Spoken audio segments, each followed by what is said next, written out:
नमस्कार, मैं हूं तरुण गिरी गोस्वामी और आज लेकर आया हूं कर्ण पिशाचिनी की कहानी। तो चलिए शुरू करते हैं। कर्ण पिशाचिनी एक ऐसी शक्ति होती है जिसे बहुत सारे लोग एक भूत चुड़ैल का प्रकार बोलते हैं। बहुत सारे लोग कहते हैं कि सब बकवास है। कर्ण पिशाचिनी एक प्रकार की देवी होती है जो आपके ऊपर प्रसन्न हो जाए तो दुनिया की सारी जो ताकतें हैं आपके कदमों के सामने झुक जाती हैं। आप एक ऐसे स्तर पर पहुंच जाते हैं जिसकी कल्पना करना भी कोई साधारण इंसान नहीं कर सकता। कर्ण पिशाचिनी का नाम कर्ण यानी कि कान और पिशाचिनी यानी कि कान में बोलने वाली एक पैरानॉर्मल एंटिटी कर्ण पिशाचिनी। वो कान में आकर आपके तरह तरह की चीजें बोल देती है, बड़े बड़े रहस्य उजागर कर देती है, ऐसी ऐसी खबरें जिसे कोई इमेजिन तक नहीं कर सकता, वो आपको एक पल में पता चल जाता है। कर्ण पिशाचिनी प्रसन्न हो जाए तो सब कुछ मिलेगा, लेकिन नाराज हो जाए तो आपकी ऐसी दुर्गति होगी कि आप इमेजिन तक नहीं कर सकते। कर्ण पिशाचिनी रुष्ट सिर्फ इसलिए होती है क्योंकि आपने उसकी साधना ठीक तरीके से नहीं करी है या फिर वचन तोड़ा है। कर्ण पिशाचिनी को साधने के तरीके आसान नहीं होते हैं, साधारण नहीं होते हैं, बहुत डिफरेंट होते हैं। कई बार बहुत डरावने होते हैं तो कई बार बहुत घोर हो जाते हैं। कर्ण पिशाचिनी दिखने में कई बार बहुत खूबसूरत होती है, जिसके ऊपर वो प्रसन्न हो जाती है उसे स्वर्ग की अप्सरा की जैसे दिखाई देती है, ऐसी कि जैसे कई अप्सराओं की खूबसूरती भी उसके सामने कुछ भी ना हो। और जिनके ऊपर ये रुष्ट हो जाती है उनको तो इतनी डरावनी दिखाई देगी कि बड़े से बड़े जिगरे वाला इंसान भी उसे देखकर डर जाएगा। ये होती है कर्ण पिशाचिनी। कर्ण पिशाचिनी के बहुत सारे हजारों ढेरों किस्से इस दुनिया में आ चुके हैं, लेकिन इसमें सारे किस्से ऐसे हैं जिसमें कर्ण पिशाचिनी के दुष्प्रभाव देखने को मिले हैं। क्योंकि कर्ण पिशाचिनी जिनके ऊपर प्रसन्न होती है वो आज एक अलग लेवल पर बैठे हैं। पूरी दुनिया उनको ऐसे देखती है, तो वो अपने राज सबको नहीं बताते हैं। पूरी दुनिया के राज कर्ण पिशाचिनी के उनके कान में बताती है। तो वहीं कर्ण पिशाचिनी जिनके ऊपर नाराज होती है, क्रोधित होती है, उनका अंजाम देखने लायक तक नहीं होता है, सुनने लायक भी नहीं होता है। आज एक ऐसी अनजान की एक ऐसी घटना की कहानी आपके सामने लेकर आया हूं जो आपकी रातों की नींद उड़ाने वाली है। ये कहानी है एक सच्ची घटना की कहानी, रौनक और विवेक नाम के दो दोस्तों की कहानी। दोनों बहुत बड़े जिगरे वाले लड़के थे। 21-22 साल की आसपास उम्र रही होगी उनकी। घूमने फिरने के बड़े शौकीन, किसी भी प्रकार के भूत प्रेतों के ऊपर विश्वास नहीं करते थे, किसी पैरानॉर्मल एंटिटी के ऊपर, किसी भी और पॉजिटिव एनर्जी के ऊपर, भगवान तक को नहीं मानते थे, देवी देवताओं को भी नहीं मानते थे। आसान शब्दों में कहें तो ये नास्तिक थे। बात यह है कि ये नेपाल के छोटे से गांव में रहते थे।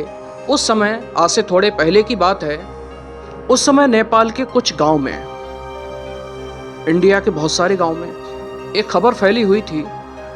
अब वो असली खबर थी या फिर एक अफवाहें या वहम, लेकिन नहीं पता। एक बात फैली हुई थी कि एक ऐसी रात होती है जिस रात को जितनी ताकतें होती हैं, जितनी भी पैरानॉर्मल ताकतें होती हैं, ऐसी ताकतें जो कि हमारी दुनिया से बिलोंग नहीं करती हैं, एक अलग दुनिया में जीती हैं। मैं सिर्फ नेगेटिव एनर्जीज की बात कर रहा हूँ। वो ताकतें काफ़ी स्ट्रांग होती हैं, अपने डोमिनेंस वाले स्वभाव में होती हैं और वो पृथ्वी में भ्रमण करने के लिए आती हैं। और जो कोई भी इंसान ऐसी ताकतों की नज़र में आ जाता है, फॉर एग्जाम्पल कोई चुड़ैल घूमने के लिए आई है और आप उसकी नज़र में आ गए और उसका शिकार आप बनोगे, तो पिशाचिनी, पिशाच, इन्हें लोग पहले के टाइम पर बहुत अच्छी नज़रों से नहीं देखते थे।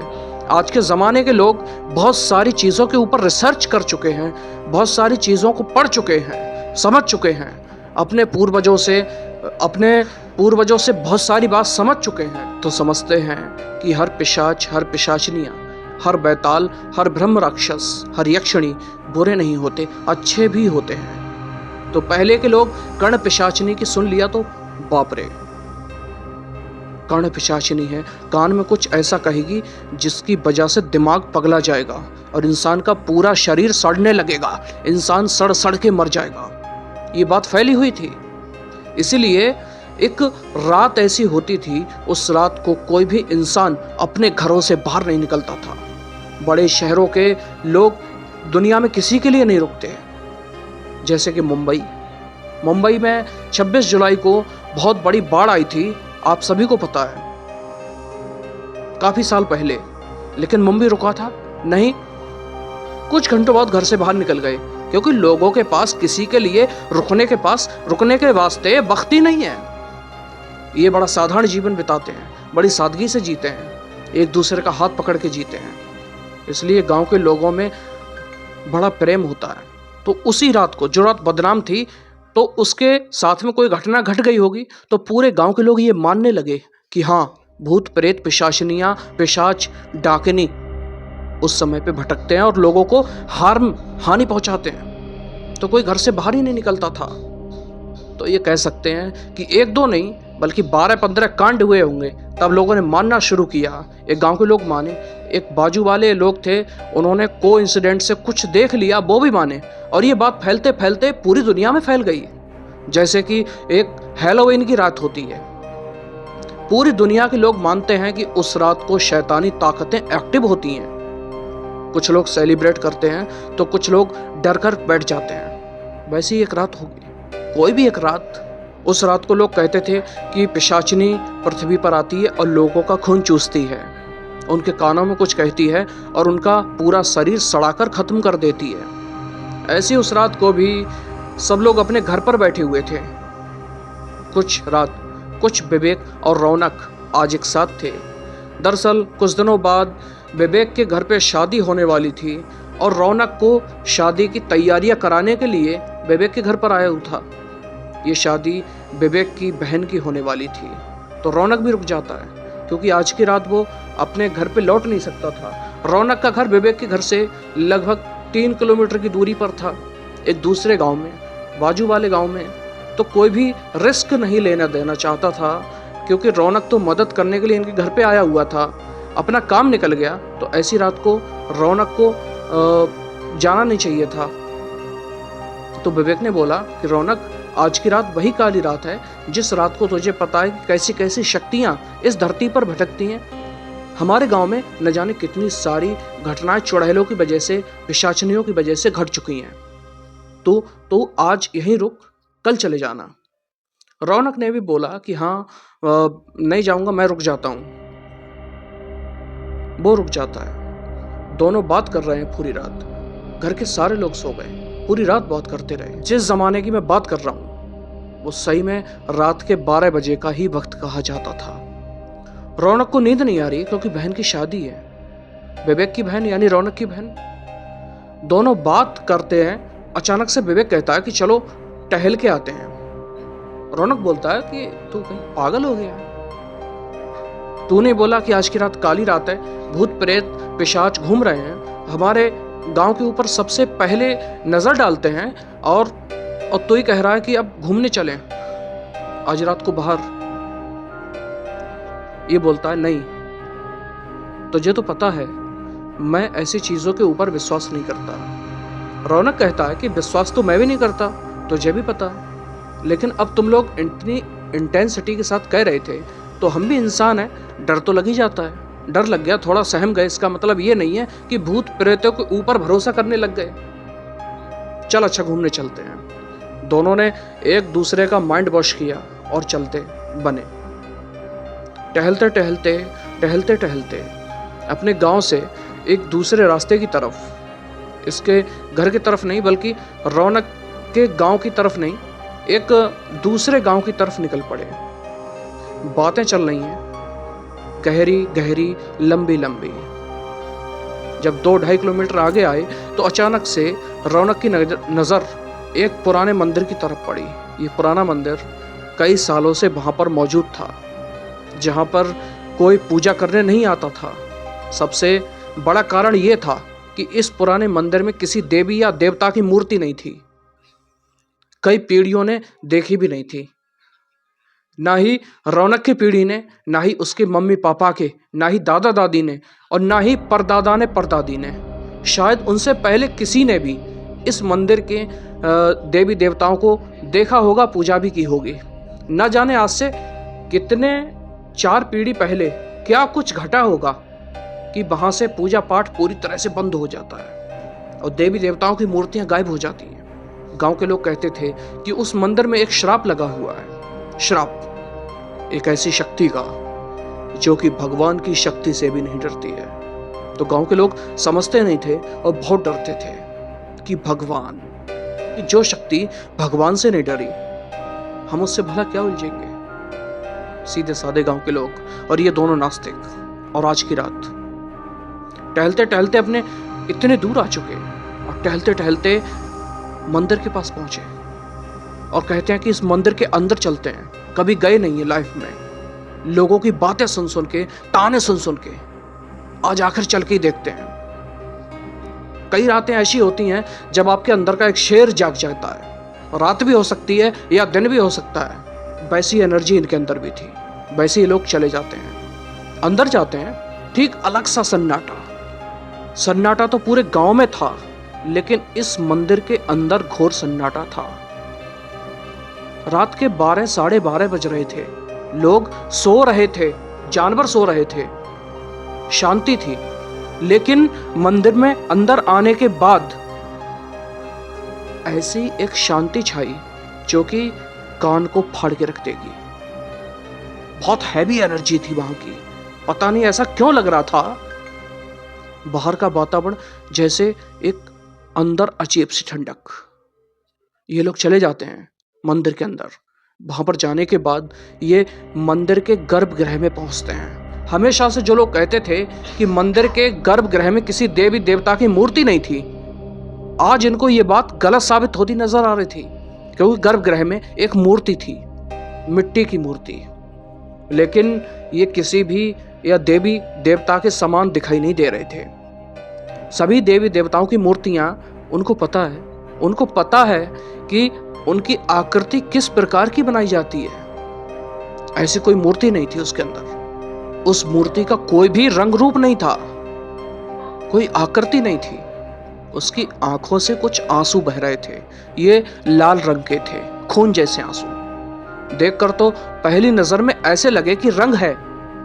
आप कहीं पर भी कुछ ऐसा देख लें, लाल रंग गिरा हुआ देख लें, आप सोचेंगे ना कि लाल रंग है। ऐसा नहीं बोलेंगे कि खून है। बहुत रेयर बोलते हैं कि ये खून है। तो इनको भी उसे देखकर ऐसा लगा कि रंग है, लेकिन वो रंग या फिर खून कहें, लगातार उसकी आंखों से निकल रहा था। इन दोनों के हाथ में एक लालटेन थी। लालटेन से ये इस नज़ारे को क्लियर देख पा रहे थे। तो विवेक ने रौनक से कहा कि रौनक, मैं देखता हूं भला वो है क्या। लगातार एक मूर्ति से ऐसे लाल लाल रंग कैसे निकल सकता है। और इतनी बड़ी मूर्ति है, सिर्फ इतनी बड़ी कि क्या हो रहा है ये सब। उस मूर्ति के नीचे ढेर सारी गंदगी हो चुकी है। बहुत पुराना मंदिर है। अब गंदगी है या मिट्टी है, लाल रंग निकल रहा है और मिट्टी में ही मिट्टी सूखती जा रही है। वो कहीं जा नहीं रहा है, वो सिर्फ मिट्टी में समा जा रहा है, लेकिन वो आंखों से लगातार निकलते रहा है। वो तुरंत वहां जाता है, मूर्ति की आंख से पोंछा, सूंघ के देखा। खून की एक अलग खुशबू होती है, बहुत सारे लोग समझ भी जाते हैं।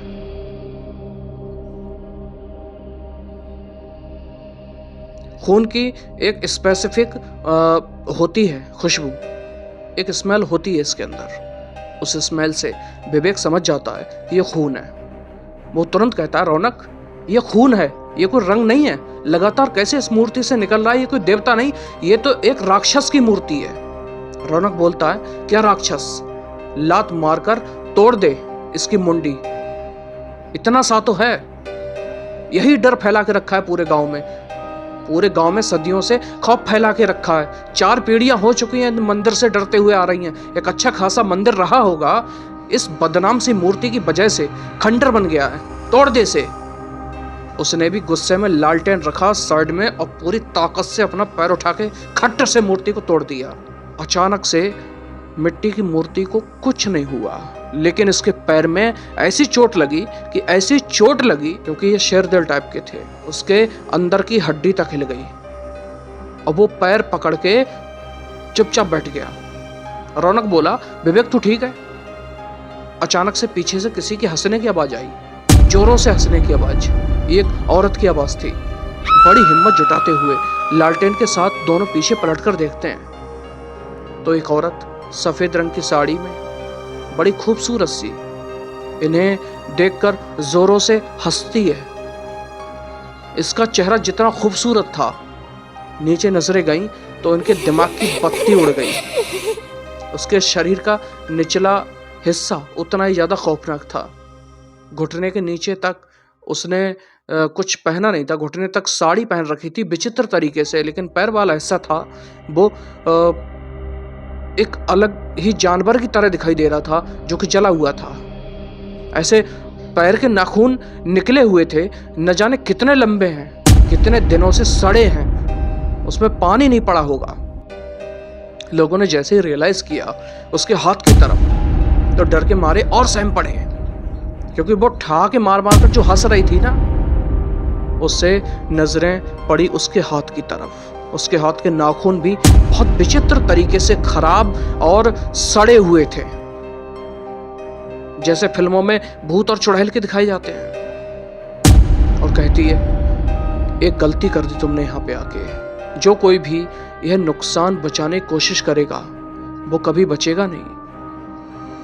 बचाना हो बचा भी दे, लेकिन तुम जैसे लोग इस जगह पर आए कैसे? जैसे ही उसने ये बोला, उसकी आवाज पूरे मंदिर में गूंज जाती है।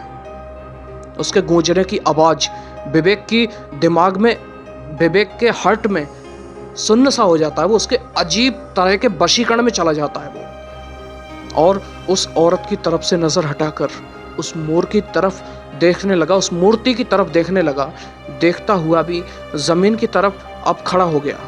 अभी तक पैर में दर्द हो रहा था, अब नॉर्मल खड़ा हो गया, बिल्कुल उसी की तरह पुतला बन गया। हाथ ऊपर कर लिया और देखा जा रहा है घबरा के। वो बोल रहा है, भाई चल। रौनक बार बार बोल रहा है, भाई चल, निकल यहां से। कि अचानक से एक बूंद खून का आंसू विवेक की आंखों से निकलना शुरू हो जाता है। और यहां पर रौनक समझा, शिट, गया विवेक। और अगर मैं भी यहां पर रुका तो सारी नास्तिकता निकल जाएगी, भागना पड़ेगा। रौनक वहां से भागा, गंदी तरीके से भागा, और घर पर जाकर विवेक की सारी कहानी बताई। जब सारे के सारे लोग, पूरे गांव के लोग इकट्ठा होकर उस पुराने मंदिर के पास पहुंचे तो पाया उधड़ी हुई हालत में, पूरी शरीर की उधड़ी हुई हालत में विवेक उस मंदिर से लगभग 20 मीटर बाहर की तरफ पड़ा हुआ है। उसका हुलिया, उसका शरीर कुछ इस प्रकार का दिख रहा था जैसे कोई बड़ा खतरनाक जंगली जानवर उसके शरीर को चबा चबा कर खा गया है। कभी नहीं मिल पाया वो जानवर। कैसे मिलता? क्योंकि वो जानवर था ही नहीं, वो थी एक ऐसी शक्ति, एक ऐसी पिशाचनी, या उस गांव वालों की भाषा में कहें तो एक ऐसी कर्ण पिशाचनी जो कि विवेक से रुष्ट हुई थी।